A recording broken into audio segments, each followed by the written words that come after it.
Just to pick up on what Francis was saying earlier, he was saying that you cannot get anybody to argue in favor of prohibition. It is surprisingly true. I'm an editor of a journal. I always try to get somebody to provide me with a paper, an intelligent defense of prohibition. It's very difficult to do. Not that there aren't many people out there. There are many. There's the Drug Free America Foundation. There's the Pope. There are many people who hold a prohibitionist position. Is it intelligent?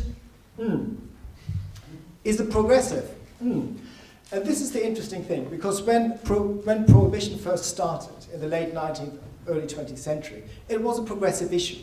The people who were in favor of banning alcohol, the members of the Temperance League, and the people who were against the opium trade in China, were all people who wanted to address social ills.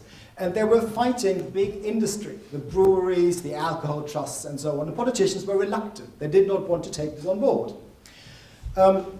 And this is interesting how this has been completely inverted, because now it's the drug policy reformers who are the so-called progressives, or whatever the equivalence is. And the people who are defending the system are sort of, as was said earlier, usually have a vested interest in it. So I think the social ills are now very much associated with the drug control system as we know it. And in the scenario planning, we can start fantasizing. What would it be like if we got rid of it? You know, I mean, there is a sort of tendency to sort of slip into utopianism. It's very similar to what happened when alcohol got prohibited in the US with the Volstead Act in 1919. People thought that crime was going to disappear, and in some towns in the southern US, the council sold off their prisons because there would not be any more need for crime. So I thought, this sort of utopianism is part of the prohibitionist faith, perhaps. And let's equally indulge a bit. What can we do in a post-prohibitionist scenario? What would happen? But first to do so, let us remind ourselves, what are the harms that are allegedly associated with drugs? And let's go to the UK drug strategy, no better place. And what we can read from there is there are two things that come out of it, crime and health. So let's look at them a bit more closely. Next one.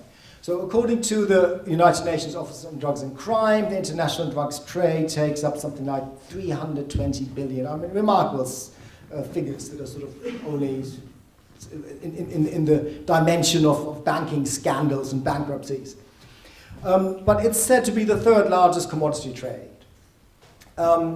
Even though this is pretty ropey, because most drug traffickers do not post their accounts with the tax office. So we estimate this via various sort of ways of extrapolating from street prices to production figures and so on. But the important thing is that for many organized crime groups, the drug trade is the #1 source of revenue. And, nasty groups like Mexican crime cartels also diversify into kidnapping and extortion rackets. But the biggest moneymaker is drugs. And the Serious and Organized Crime Agency in the UK, for instance, if you go to their website, they list the fight against Class A drug importation and the organized crime groups that are involved in this as their #1 priority. You could almost say without organized drug crime, no Serious and Organized Crime Agency, but that would be going too far, perhaps. We also know from the study by the Matrix Knowledge Group with drug dealers in this country that entering the drugs trade in itself is not very difficult. What really helps is having a criminal CV, time spent in prison, for instance, where you also make the contacts. But if you want to get more profitably involved, you need capital. And we also know this from NSIS, the National Crime Intelligence Service, that there's a whole range of crime that's committed by people, property crime, bank robberies and muggings and so on, in order to get the capital to get involved in the drugs trade. And all of it, what this suggests, that if you had a regulated, licit drugs market, that crime, that organized crime, would go away. Let's just remember how it works. A kilo of cocaine trades in Venezuela or Colombia for $1,000 to $3,000. Once it gets to the West Coast, it's said to be $120,000. In the UK, it's £40,000. And it's this premium that people who risk themselves, risk their liberty, their limbs, their lives, trading in it, that's what they take. Because the demand is there and the market will supply it. And we also have to remember that the violence, as was mentioned earlier, the violence involved in it is largely because the trade is below the law. So if you have a dispute because my dealer has supplied me with some dodgy powder, I can't go to court to settle it, I have to use my own methods.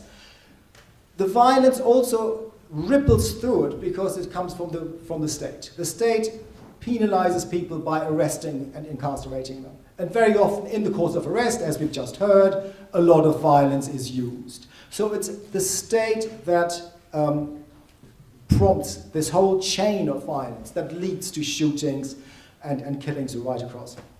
There's nothing inherent in the commodities themselves. Cannabis or opium are no more inherently violent producing than tea or saccharin, all of which are commodities which did cause a lot of trafficking and violence associated with it when the tax levels were very high. So the high costs of drugs and the accompanying criminality are the outcomes of policy. And it's not, as often as argued by advocates, the reasons why such policy is put into place.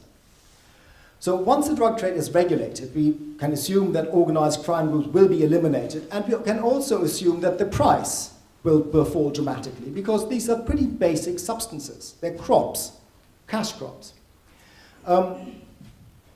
Let us just remember that we have other highly addictive substances that are legally available, but nobody ever gets mugged because somebody wants to fuel a nicotine habit, because the prices are low enough for you to be able to afford it from begging if you have to. So if you go to the other one, then the other idea is health, the other dimension. And the fall in prices that we anticipate from a regulated drug market will, of course, prompt changes in drug-using behavior. There will perhaps, for instance, be no more need for injecting substances because it's a valuable substance, very expensive, and you're trying to maximize the gain from it. But you can get it now from smoking it or from inhaling the stuff. We can also anticipate that drug purity will rise in a regulated market. And that means that people will know what they're getting. Could we have the next slide, please? And which means that drug-related deaths, or what we know as overdoses, would to a large extent vanish. And this is the studies from St. George's Hospital, where they studied drug-related deaths, and something like 80% are accidental suicides, as they're called, because people do not know what the strength is of what they're injecting into them. We also can assume that once the legislation on drug-using paraphernalia has been removed, particularly things like needles and the cooking equipment, that many of the infectious diseases, particularly HIV and hepatitis C and B and so on, will no longer be as rampant as they are now in drug-using populations. We can also assume that the removal of the stigma will lead to a fall in the mental health conditions that are associated with drug use and so on. And these are global advantages that will affect every country that introduces a regulated market. There are also particular sort of financial gains, and there are two sources. One is the savings that we can achieve by dismantling the criminal justice system. And this is particularly sort of pertinent, I suppose, here in the UK, that we're talking about reducing the police budget by 20%. And we can actually do so because we're investing in so many wasteful activities. If you look at the prison system, for instance, I must apologize, it's a bit dated now, 5 years old. I think it hasn't changed much, but something like 13.6% of people incarcerated in the UK are there for drug offences, not drug-related offences, drug offences. We could take all of these out and create the capacity in a prison system which many say is terribly overcrowded. What about police time?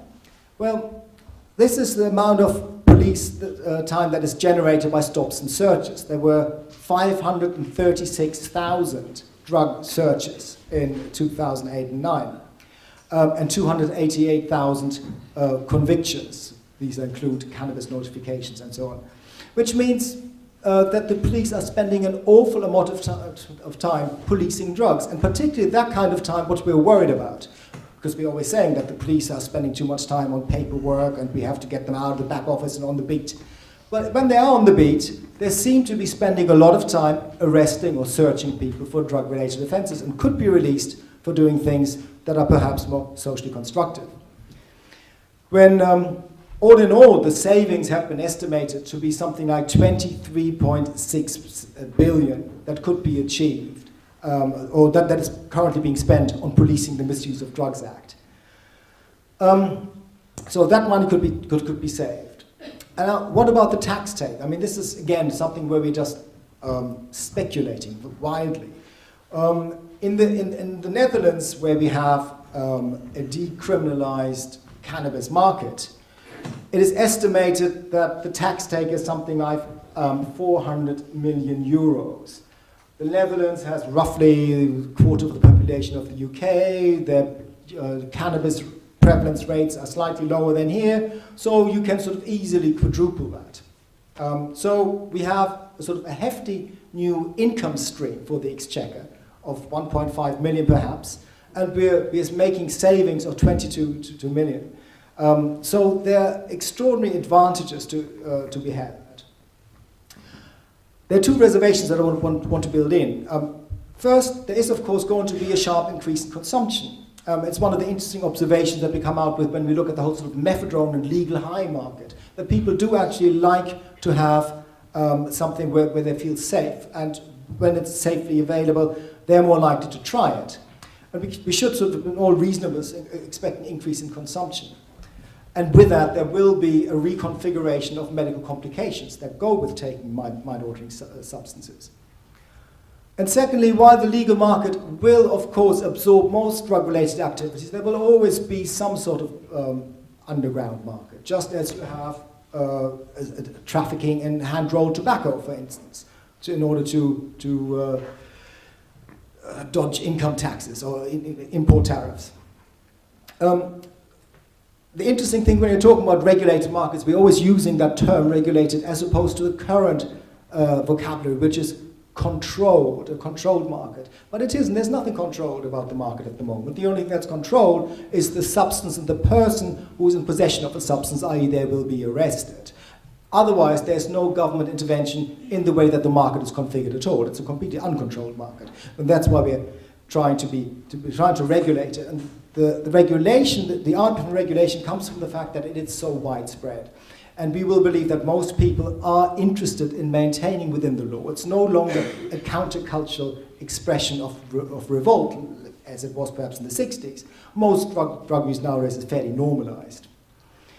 And this regulated framework allows us, therefore, the opportunity to introduce a number of harm-reducing or protective measures. Next slide, please. And the first would be, for instance, we wouldn't restrain or restrict advertising to avoid the explosion that, for instance, was accompanied in cigarette consumption once it was heavily marketed in the beginning of the 20th century. We can control the strength of substances, as was discussed earlier, with reference to alcohol. We can do the same with the THC levels on cannabis, or also the content of various powder forms. We can check substances for their purity, for their strength, and we could, for instance, talk about the location of places where these drugs are sold or open for consumption. Should they be within schools or within certain residential neighborhoods? But it's really something that could be decided at local level, very much like the coffee shop policy in the Netherlands at the moment. And when it comes to the introduction of a regulated market, it could also be phased, so that you start out with certain substances like coca leaves and cannabis and mushrooms, and a few years later with amphetamine and LSD and so on. So you phase it in. And if you look, for instance, at what happened when alcohol prohibition was repealed in the early 30s, 1933, I believe, it didn't mean that suddenly alcohol became widely available. There was a joke which said, remember the old days before prohibition when you couldn't buy a drink on Sunday? After you have a market that is regulated, it might in some ways be more difficult to obtain substances because the illicit supply networks have disappeared. They have been replaced. But we need to recognize that removing this system of punishments and penalties is in itself unprecedented, and it's impossible to predict what the effect on human behavior and patterns of consumption will be. But the experience from countries like the Netherlands or parts of California, where, for instance, you have widely available cannabis supplies, is that these countries do not fall over the edge. They don't become dysfunctional. And we also realize that the public by now is far more experienced and risk aware when it comes to these substances than they were before. But there are other costs of regulation which I think we need to be aware of and that have to be factored in and prepared for. Because the war of drugs is, of course, a phony war. There's no real enemy that can ever be defeated and the war therefore be concluded. But it's a war where there are lots of casualties. And just as there are casualties, there are lots of beneficiaries in the camps of drug warriors. We have an international drug control system and a national drug control bureaucracy that has a deeply vested interest in maintaining it. There are also foot soldiers right across the whole array of law enforcement agencies, but also in the treatment systems that depend on the classification of substances as being illegal. And then the question is, what do you do with these people in their transition period, before drugs become regulated? And this is quite ironic, because so far the debate has very much been, what will happen to organized crime groups once drugs are legalized? What will they do? They will do new terrible things that we have to be afraid of. I don't think so. I think crime is very much opportunistic. People respond to opportunity. And if the opportunity is no longer there, they'll do something else, be it legal or illegal. People are not born criminals. The real problem is, what do you do with the various armies that are fighting the drugs war at the moment? What you need is some sort of transition strategy, some sort of demobilization, like you do at the end of conflict. And I think that's what we sort of need to take our models from. And you can say, for instance, that there would be an increase in treatment demand and drug prevention business, at least for the treatment sector and the prevention officers. Law enforcement would have to be detailed to other activities, which again, as numbers are being reduced, I suppose this is a good moment. And I think the saying in the Obama administration was, never waste a good crisis. And I think, since we have a financial crisis, this is the time to make these cutbacks and therefore to reassign law enforcement to different uses. The question, I suppose, is, are these all imaginary scenarios? I mean, how likely is it that we will ever really dismantle the control system? And we have to really engage with three constituencies that are maintaining this discussion on drug control. Policymakers, law enforcement, and healthcare professionals. Each has a different role. One is to tell us that drugs are dangerous. The other is to tell us that drugs cause crime. And the policymakers are telling us that something is being done about it. So what we need to understand is that this is a system that we're working with. Not a system in the sense that it's functional as a rational system. It's a system in an ontological sense. It exists mainly for its own perpetuation. And understanding that, I think, is the first way to realize, to change it. Because we have to come up with a new paradigm. Not a war paradigm, not a drugs is bad paradigm, but a paradigm around consumer protection and public health that looks at drugs as things that need to be regulated. And the question is, when is this going to happen? Well, we have to work on it, and we have to carry on working on it until we reach this tipping point. And we can again look at the US history from alcohol prohibition, where I think it was in 1930, when the man Morris Shepherd, who was the senator who drafted the Volstead Act, he was asked about the likelihood about the 18th Amendment being repealed, and he said, there's as much chance of repealing the 18th Amendment as there is of a hummingbird to fly to Mars with the Washington Monument tied to its tail. And 3 years later, the saloons opened their doors again.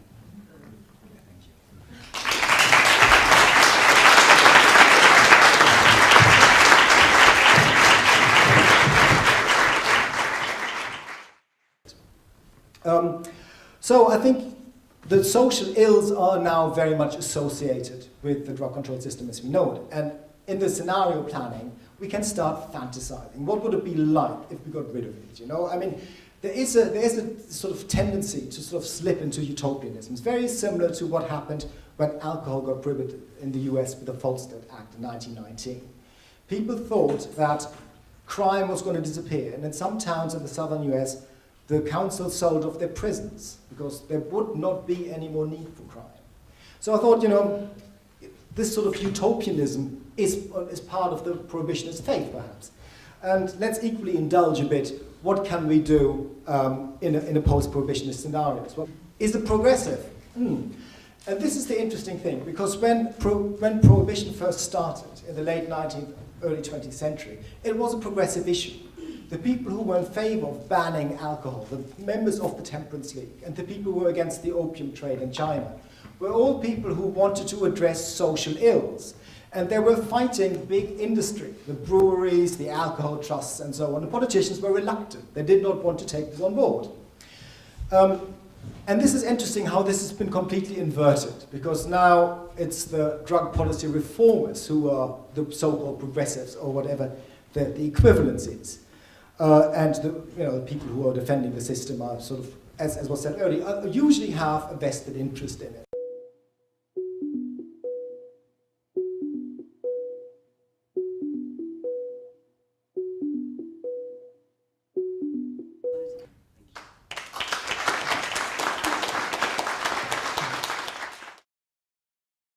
Just to pick up on what Francis was saying earlier, he was saying that you cannot get anybody to argue in favor of prohibition. It is surprisingly true. I'm an editor of a journal. I always try to get somebody to provide me with a paper, an intelligent defense of prohibition. It's very difficult to do. Not that there aren't many people out there. There are many. There's the Drug-Free America Foundation. There's the Pope. There are many people who hold a prohibitionist position. Is it intelligent? Accounts with the tax office. So we estimate this via various sort of ways of extrapolating from street prices to production figures and so on. But the important thing is that for many organized crime groups, the drug trade is the #1 source of revenue. And, nasty groups like Mexican crime cartels also diversify into kidnapping and extortion rackets. But the biggest moneymaker is drugs. And the Serious and Organized Crime Agency in the UK, for instance, if you go to their website, they list the fight against Class A drug importation and the organized crime groups that are involved in this as their #1 priority. You could almost say without organized drug crime, no Serious and Organized Crime Agency, but that would be going too far, perhaps. What would happen? But first to do so, let us remind ourselves, what are the harms that are allegedly associated with drugs? And let's go to the UK drug strategy, no better place. And what we can read from there is there are two things that come out of it, crime and health. So let's look at them a bit more closely in the next one. So according to the United Nations Office on Drugs and Crime, the international drugs trade takes up something like 320 billion. I mean, remarkable figures that are sort of only in the dimension of banking scandals and bankruptcies. But it's said to be the 3rd largest commodity trade. Even though this is pretty ropey, because most drug traffickers do not post their